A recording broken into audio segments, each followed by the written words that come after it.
Motors temporarily shutting down more than half of its plants in North America.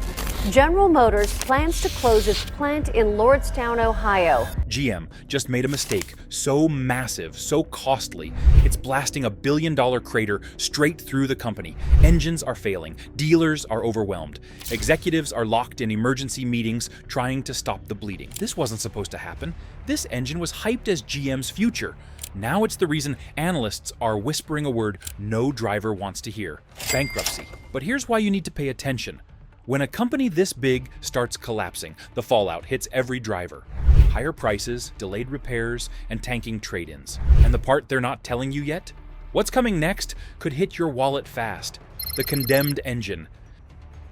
The engine was supposed to be the proud heartbeat of General Motors' next generation. Yet it failed before it even lived. The L87 did not stumble during road testing or long-term fleet trials. It collapsed in the very room where new engines are born. The Pico vibration test, a procedure designed to detect microscopic imbalance, caught something so severe that the machine reading it might as well have been sounding an alarm. Engineers who had spent years trusting GM's machining standards watched the graph spike into failure territory with disbelief. This was not a gentle deviation or a borderline reading. This was a total rejection of an engine that should have passed with ease. The unit looked pristine on the outside, almost untouched, yet the test condemned it instantly. A brand new power plant, already marked as unfit for service, was tossed aside like a defective toy. The intake ports appeared clean, the pistons unscarred, and the lubrication surfaces nearly immaculate. None of that mattered. The Pico test exposed something invisible to the naked eye, but catastrophic to the machine's integrity. In a company built on the discipline of mass production, having an engine fail at birth is more than embarrassing. It is frightening. It suggests that the flaw is not in this engine alone, but in the underlying process that produced it. And when GM's engineers looked closer, they discovered the first clue to a problem far more dangerous than anyone expected. But the source of the flaw was not where anyone thought it would be: the microscopic failure. What they found under the surface was smaller than a grain of dust, yet powerful enough to bleed General Motors of over $1 billion. The engineers measured the roughness of the crankshaft journals and immediately saw the problem. The roughness average was deceptively smooth, but the RZ value, the measurement of peaks and valleys, was wildly out of proportion. In microscopic terms, the metal surface looked calm from afar, but jagged and violent up close. These tiny ridges created friction points that scraped away oil film faster than it could replenish. It meant that every rotation of the crank carried the risk of scoring, grinding, and gradual destruction. No one expected machining this modern to betray such primitive mistakes, yet the numbers told a humiliating truth. The journals revealed micro grooves deep enough to disturb oil flow, but shallow enough to escape visual detection. GM had built an engine that appeared flawless, but its surface finish violated the basic laws of tribology. The imbalance triggered vibrations, and the vibrations triggered cascading wear that no warranty department could outrun. By the time the data reached management, the flaw had already doomed hundreds of thousands of engines to failure. And this surface disaster was only the first half of the nightmare. What waited beneath this flawed surface would expose an even deadlier weakness that no GM engineer had predicted at all that day, because the real catastrophe began when that flawed surface met flowing oil. Before we go deeper into how this billion-dollar engine failure spiraled into a full-scale corporate crisis, make sure you like this video and subscribe. It helps bring this story to more viewers and ensures you never miss the next update. The oil-starved trap. The true catastrophe revealed itself when oil flow met the flawed geometry of the L87 crankshaft. Oversized chamfers carved into the journals allowed oil to escape sideways, instead of forming the protective film the bearings required. This meant that each revolution bled lubrication away faster than the pump could replace it. The result was microscopic starvation, a momentary drop in pressure that repeated thousands of times per mile. On bearings with perfect machining, such pulses are harmless, but on surfaces scarred by uneven ridges, they become destructive waves. When inspectors opened the failed engines, they found marks shaped like ripples, evidence of oil collapsing and surging with dangerous irregularity. No amount of assembly precision could compensate for oil that refused to stay where it belonged. Every test engine revealed the same disturbing signature, a rhythmic pattern that should never appear in a modern power plant. The crankshaft's excessive chamfering forced the lubrication system into constant recovery mode.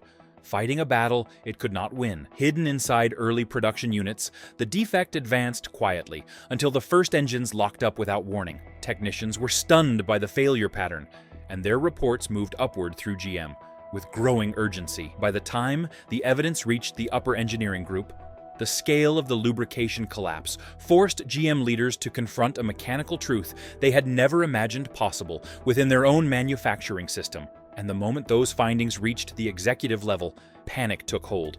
GM's panic call. When the findings finally reached the executive floor, the reaction was immediate and severe. General Motors leaders had weathered crises before, but this failure carried a different weight, because it originated in the most sacred part of their organization. The engine line had always been a point of pride, the mechanical core that defined the company's identity.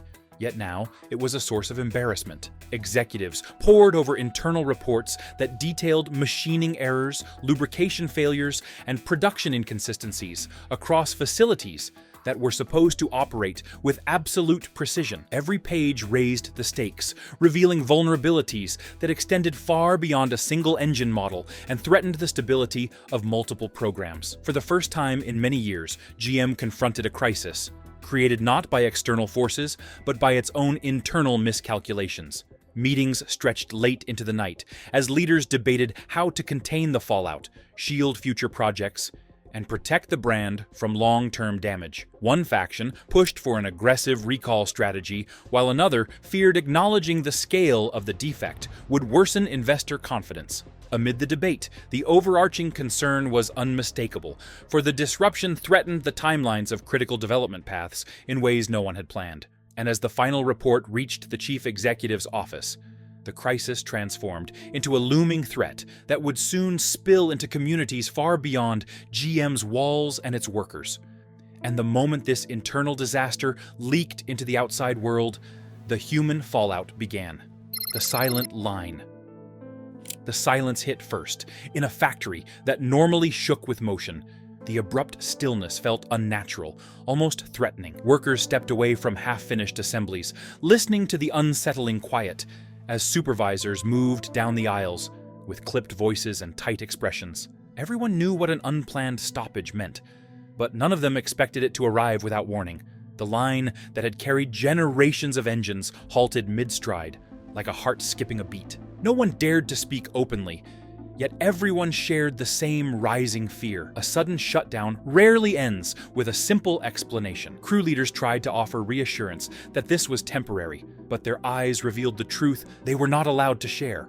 Anxiety pulsed through the plant as rumors began circulating faster than the line had ever moved. Some workers blamed defective shipments. Others whispered about a possible recall. A few feared layoffs. The plant had always been a foundation for the region, an employer that provided identity as much as income. Now that foundation trembled. Mothers, fathers, veterans of the floor, new hires, all felt the same tightening in their chests. The shutdown did not just pause production, it paused certainty. And as workers waited for answers, a deeper and more widespread failure began unfolding far beyond those factory doors. And the first to feel the shock after the workers were the suppliers who fed the entire manufacturing network. Suppliers unravel. When suppliers received notice that production had halted, the shock rippled instantly across dozens of states. Casting facilities that operated on strict schedules suddenly faced lines of unfinished components piling against loading docks.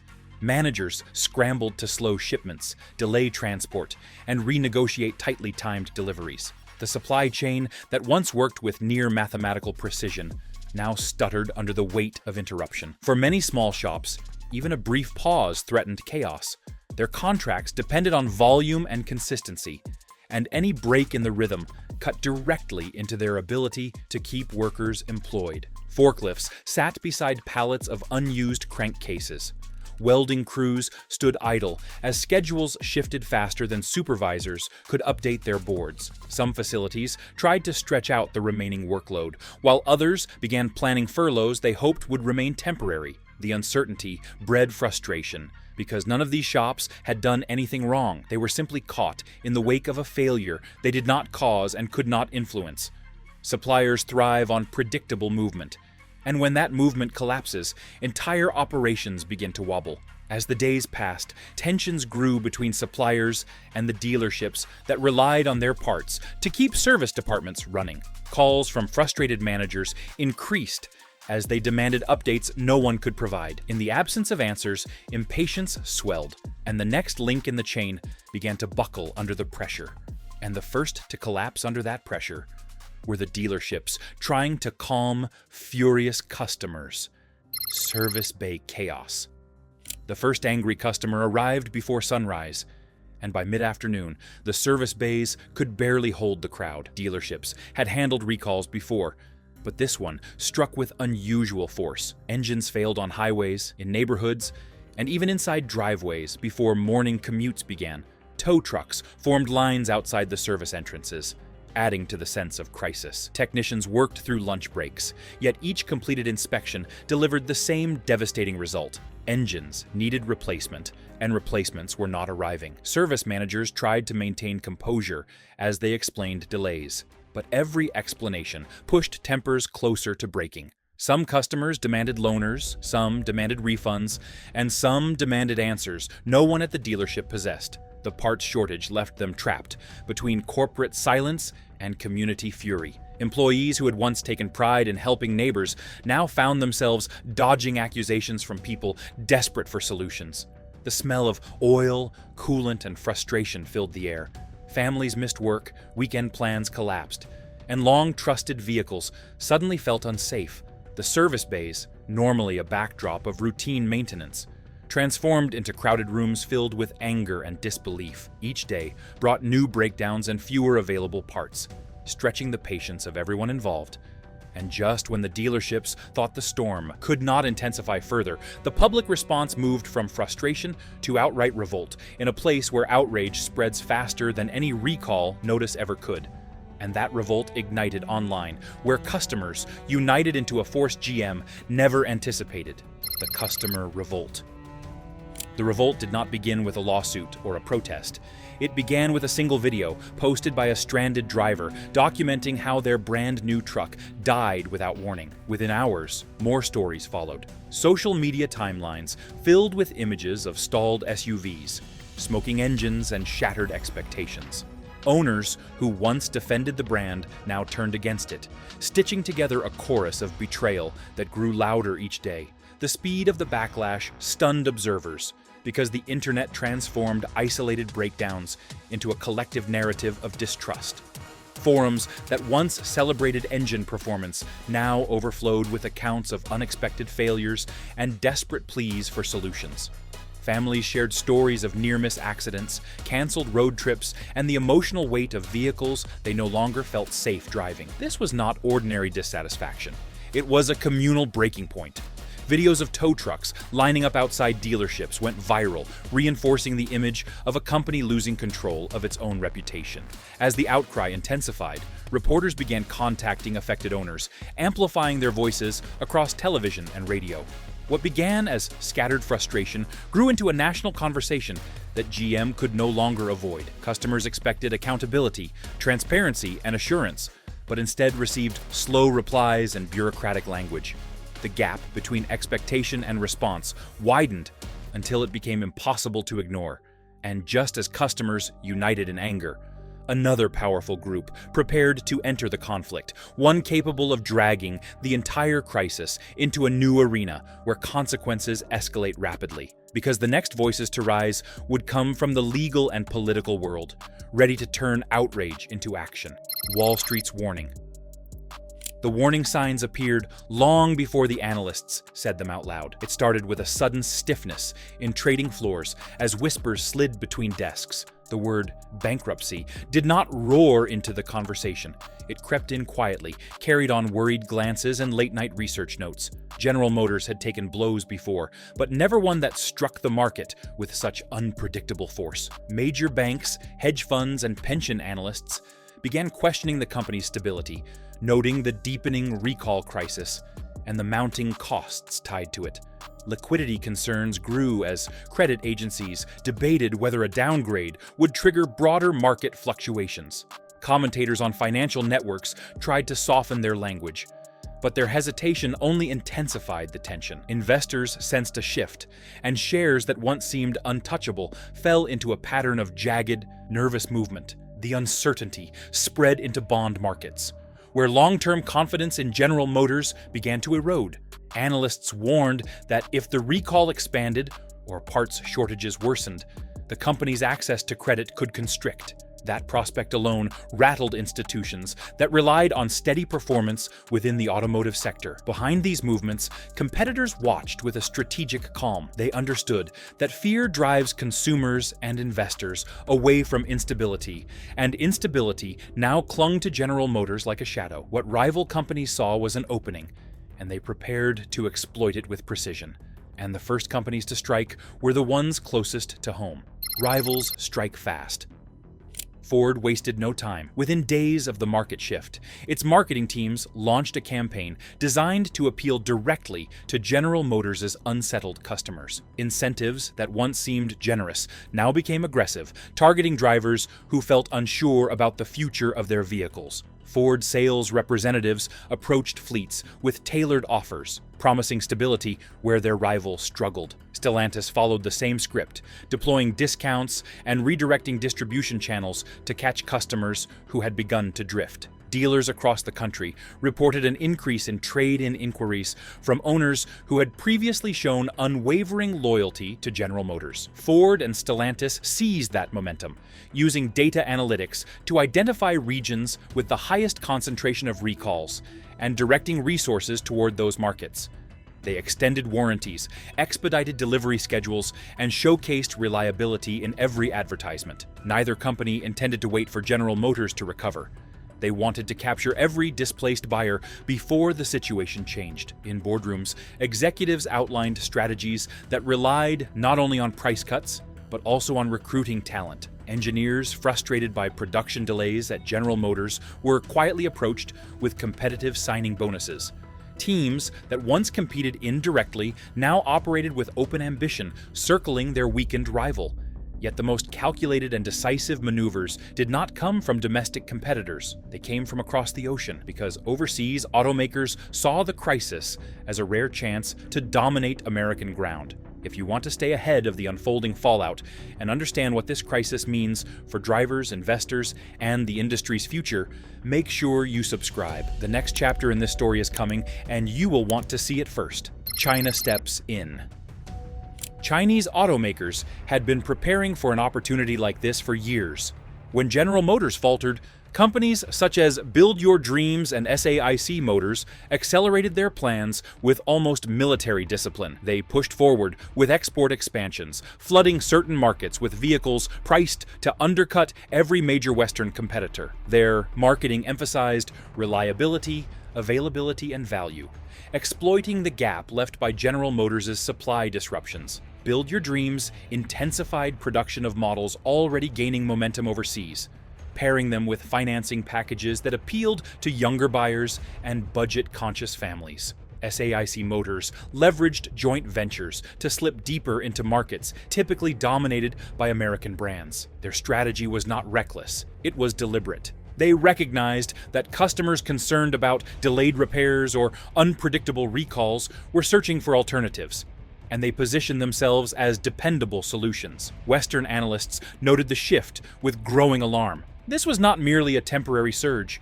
It hinted at a long-term realignment in global automotive influence. As General Motors scrambled to contain the fallout, Chinese companies filled the vacuum, expanding their footprint and challenging the dominance that American manufacturers once assumed was secure. Politicians began to take notice. What started as a corporate crisis was rapidly becoming a geopolitical concern, pushing Washington to act. And when Washington stepped in, the tone of the entire crisis changed overnight.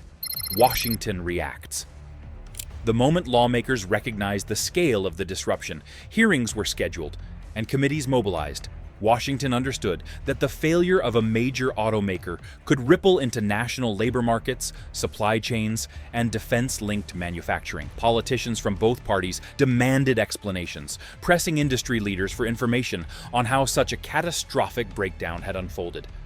Regulatory agencies launched investigations to examine the circumstances that led to the recall and the broader consequences now touching the American economy. Behind closed doors, discussions grew tense as officials debated whether emergency interventions might be necessary. They considered the potential impact on domestic suppliers, transportation infrastructure, and long-term competitiveness. Some lawmakers argued that General Motors required oversight to prevent deeper instability, while others claimed that foreign competitors were exploiting the crisis too aggressively. The pressure mounted as officials sought clarity on whether the situation threatened the country's manufacturing base. As policy proposals emerged, the crisis moved beyond corporate competition and political scrutiny. It transformed into a national question with global implications. Every decision held the potential to influence markets, trade alliances, and economic confidence. And from that point forward, the fallout would no longer be limited to the automotive industry, because what came next would shake not only industry and politics, but the global economy itself. Costs hit drivers. The ripple effect began quietly, buried inside small policy updates and subtle price adjustments that most drivers barely noticed at first. But beneath the surface, the market was shifting in a way that would touch every household that depended on a car. As uncertainty spread through the automotive world, dealerships raised sticker prices to protect shrinking inventories. Insurance companies recalculated risk and raised premiums on entire model categories, not just the recalled vehicles. Repairs that once took a weekend now took weeks, pushing rental costs higher and forcing families to restructure daily routines. Every driver, whether loyal to General Motors or not, began paying for the chaos through higher costs and fewer choices. Vehicle scarcity reshaped the market sharply, as families searching for reliable replacements encountered limited options and mounting delays. Used cars that were once affordable rose quickly in price, squeezing low-income buyers dependent on budget transportation. The financial strain reached commuters in cities, families in suburbs, and drivers in rural communities, all confronting a system shifting into an unfamiliar reality. What began as a recall soon bled into daily life for people who never expected to feel its consequences. As households absorbed rising costs, a deeper tremor formed beneath them, and investors who once trusted the industry felt its first shock. Investors tremble. The financial community watched the unfolding turmoil with a growing sense of dread. Pension managers, index fund strategists, and hedge fund analysts had long relied on the automotive sector as a stabilizing force within volatile markets. But this crisis shook assumptions that had stood for decades. Retirement portfolios heavily weighted in automotive stocks suddenly looked fragile. Funds that quietly held shares across multiple manufacturers saw simultaneous declines, exposing a vulnerability few had anticipated. Ordinary workers with pensions tied to these investments felt the shock through numbers buried deep within quarterly reports. Market strategists shifted portfolios away from automotive bonds and equities long seen as dependable, while hedge funds struggled to read a crisis that defied normal cycles. The industry was reacting to a structural shock rather than a familiar downturn, forcing investors to rethink global allocations as foreign rivals advanced rapidly. As analysts assessed long-term risks, the disruption spread across borders, unsettling trade partners and manufacturing hubs alike, reshaping international markets, and accelerating shifts in global trade dynamics and power flows. Trade shockwaves. The crisis did not remain confined to the United States.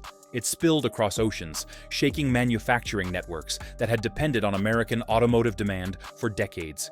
Export volumes contracted as automakers reduced orders for raw materials and specialized components. Steel producers in one region, semiconductor facilities in another, and logistics companies spread across multiple continents all felt the sudden contraction. Shipping routes that previously operated at near constant capacity now experienced irregular pauses. Those pauses reverberated through economies that relied on steady industrial momentum.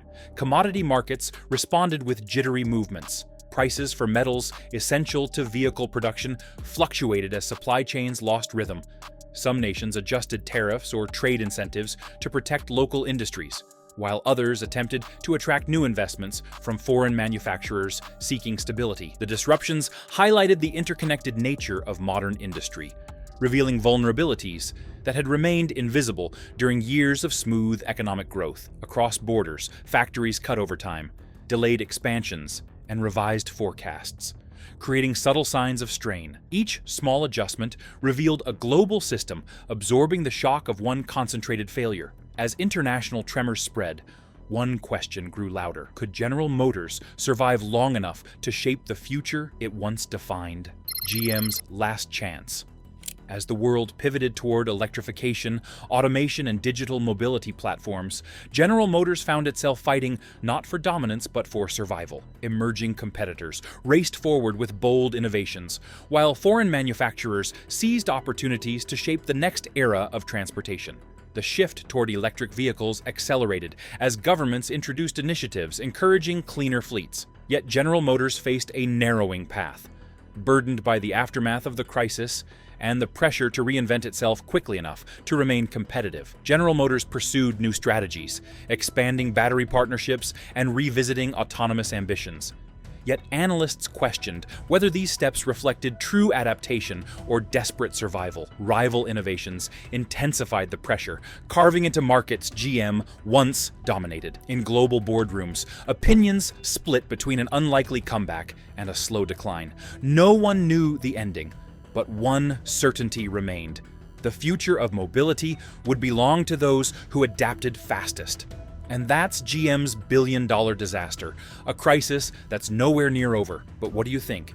Is GM heading for a comeback or a collapse? Drop your thoughts in the comments. If this breakdown opens your eyes, make sure to like, subscribe, and turn on notifications so you don't miss the next update. The next chapter is coming fast.